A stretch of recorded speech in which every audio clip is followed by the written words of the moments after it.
पढ़ने के दो अप्रोच है। एक है प्रीस्टली अप्रोच, आप बहुत पढ़ते हैं, आपको आता कुछ नहीं, पढ़े जा रहे हैं, पढ़ते बहुत है, बहुत पढ़ते हैं। अगर तैयारी 25 दिन में हो रही है और रिवीजन 25 दिन में हो रहा है, तो तुम फिर 3-4 हजार साल बाद दो एग्जाम। तो रिवीजन का टाइम नहीं मिल रहा है। रिवीजन मतलब सिर्फ तथ्यों को देखना, और जिस दिन तुम जो पढ़ रहे हो, मतलब एक तरफ तुम आगे पढ़ रहे हो और दूसरी तरफ यहां पिक्चर बन रही है, उसके बाद तुम्हारा कोई कंपटीशन रुक ही नहीं सकता। बस यही पैरामीटर है।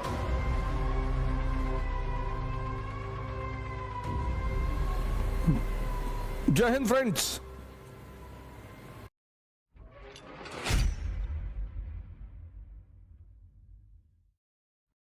जैसे अभी आप ह्यूमैनिटीज के सब्जेक्ट उठाएंगे, मॉडर्न इंडिया उठाएंगे, एक पढ़ने का तरीका है पुरोहितों की तरह, प्रीस्ट, उसको बोलते हैं प्रीस्टली अप्रोच। पढ़े जा रहे हैं,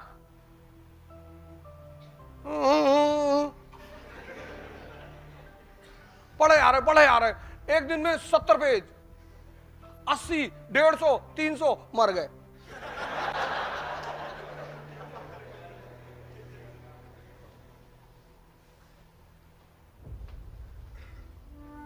एक होता है सेंटली अप्रोच। पढ़ने के दो अप्रोच है। एक है प्रीस्टली अप्रोच, आप बहुत पढ़ते हैं, आपको आता कुछ नहीं। अब मैंने कहा ना, दो अप्रोच है पढ़ने के। एक प्रीस्टली अप्रोच, पढ़ते बहुत हैं, बहुत पढ़ते हैं,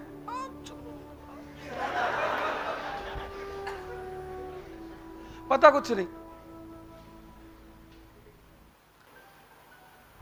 प्रीस्टली अप्रोच में आदमी मेहनत करते हुआ बहुत दिखाई पड़ता है, उसको अचीव कुछ नहीं होता। सेंटली अप्रोच में वो हो सकता है मेहनत कम करे, उसकी अचीवमेंट ज्यादा होती है। ये सेंटली अप्रोच है क्या? आपने मॉडर्न इंडिया पढ़ी, तो मॉडर्न इंडिया एक वर्ड है ना, दो वर्ड का कॉम्बिनेशन है, एक मॉडर्न एक इंडिया। तो जब आप मॉडर्न इंडिया पढ़ रहे हैं तो आपको कुछ तो ऐसा पता चलेगा कि आप कहें कि it is different from ancient and medieval, है ना। मॉडर्न इंडिया मतलब क्या? You completed modern India. तो when you completed modern India, there should be certain things which should be very much clear to you. क्योंकि अगर तुम ये समझते हो, अगर तुम समझते हो, तो तुम इंप्लीमेंट कर ले जाओगे। Study to for what? Study to learn. Why? To implement. किताबें जरूर पढ़ो। आईएएस बनना है तो न्यूज़पेपर और किताब पढ़ने की आदत डालो। यूट्यूब के लेक्चर्स बहुत कम सुनो, मैंने कहा नहीं सुनो, बड़े अच्छे अच्छे लेक्चर्स पढ़े हुए हैं, बड़े अच्छे अच्छे टीचरों के पढ़े हुए हैं, तो सुनो, लेकिन किताबों को पढ़ने की आदत डालो। Because when you read the book, you have to connect the lines and create the story. तो तुम्हारा दिमाग जिंदा होगा।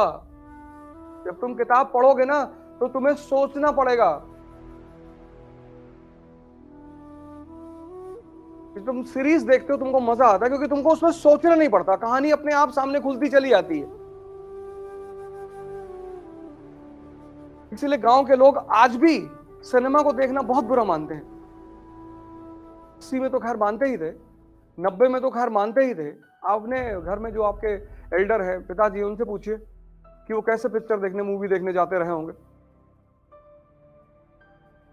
और किसी भी तरीके से मूवी हॉल में घुसोगे तो इंफॉर्मेशन घर पहुंच जाती थी।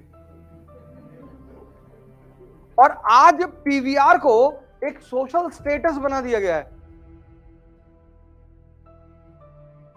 क्योंकि माँ बाप को पता था कि अगर तुम मूवी देखोगे ना, तो तुम्हारी जो कनेक्ट करके सोचने की क्षमता है वो खत्म हो जाएगी। इसलिए किताबें पढ़ने में नींद आती है। तो किताबें खुद से तभी बोलेंगी जब तुम उनसे बोलोगे, वरना वो तुमसे नहीं बोलेंगी। वो बोलेंगी तुमसे। और जिस दिन तुम जो पढ़ रहे हो, मतलब एक तरफ तुम आगे पढ़ रहे हो और दूसरी तरफ यहां पिक्चर बन रही है, उसके बाद तुम्हारा कोई कंपटीशन रुक ही नहीं सकता। बस यही पैरामीटर है कि जिस लाइन को तुम पढ़ रहे हो, चाहे वो हिस्ट्री हो, ज्योग्राफी हो, पॉलिटी, इकोनॉमी, कुछ भी, मतलब तुम लाइन यहां पढ़ रहे हो और यहां उसकी पिक्चर बन रही है, बस समझ लो तुम्हारा सिलेक्शन होने वाला है। क्योंकि पिक्चर बन रही का मतलब यह है कि डाइजेशन इज गोइंग ऑन। हजम हो रहा है। किताबें लो और सरल किताबें लो। पहली किताब ले लो NCERT, old NCERT, class 12th, Vipin Chandra. Modern India, class 12th by Vipin Chandra, old NCERT, old. बहुत प्यारी किताब है, बहुत अच्छी किताब। मतलब एक बहुत ही छोटे लेवल पे, क्लास 12th के लेवल के बच्चे के लेवल पे तुम्हें पूरी कहानी सुनाएगी। और एपिसोड जैसे धारा, उसमें 13 धारावाहिक हैं, 13 एपिसोड है उस किताब में। तुम उसको चैप्टर मत मानो, एपिसोड मानो। पहले एपिसोड में तुम्हें पिक्चर दिखाएगी 18th सेंचुरी इंडिया, 18वीं शताब्दी का भारत। तुम्हें दिखाएगी कि मुगल साम्राज्य का पतन हो रहा है, एकदम दिखाई पड़ेगा तुम्हें।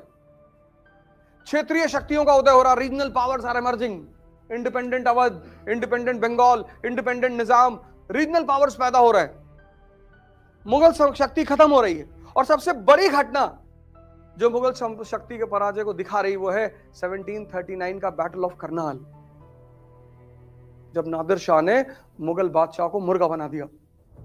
किसको? मोहम्मद शाह रंगीला को। दिखाई पड़ेगा तुमको एकदम। पढ़ो मत, पढ़ने से इंफॉर्मेशन बढ़ती है, सोचने से विवेक बढ़ता है। और सिलेक्शन इंफॉर्मेशन से नहीं होता, विवेक से होता है।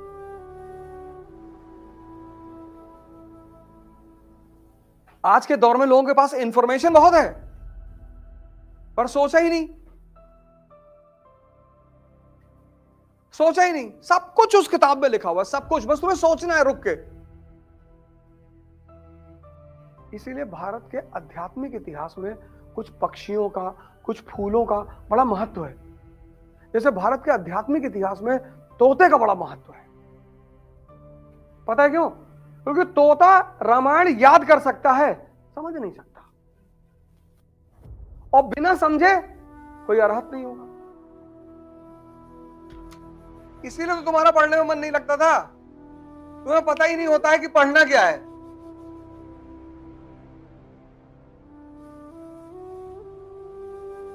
तुम किताब पे किताब खरीदते, हर जिससे मिलते हो उससे कहते हो भैया कौन सी किताब खरीदो। और कबीर बहुत पहले कह गए थे कि पोथी पढ़ पढ़ जग मुआ आईएस भयानक होए।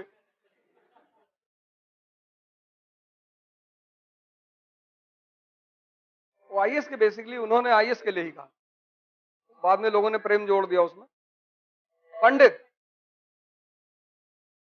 पोथी पढ़ पढ़ जग मुआ पंडित भयानक होए। पढ़ना मतलब दिमाग को जिंदा करना, और जिंदा दिमाग कुछ भी कर सकता है।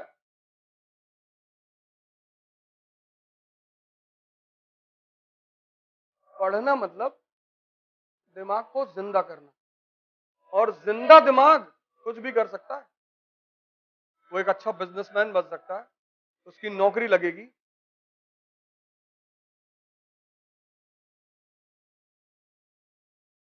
ये बात आज से पहले कभी सोची थी?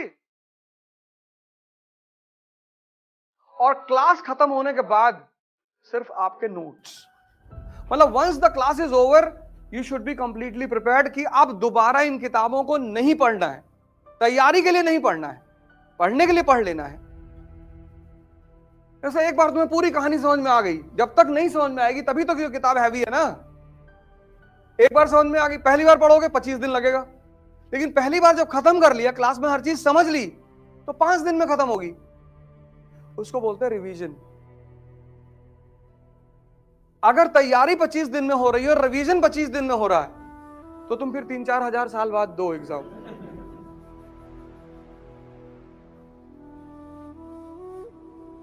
तो रिवीजन का टाइम नहीं मिल रहा है। रिवीजन मतलब सिर्फ तथ्यों को देखना। कॉन्सेप्ट कैसे भूलोगे यार? कॉन्सेप्ट भूल ही नहीं सकते। कॉन्सेप्ट भूलने का तरीका ही नहीं। साइकिलिंग सीख लिया, अब नहीं भूल सकते।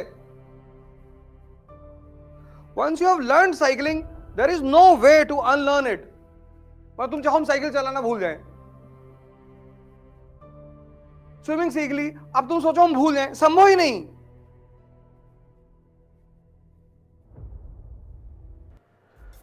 जय हिंद।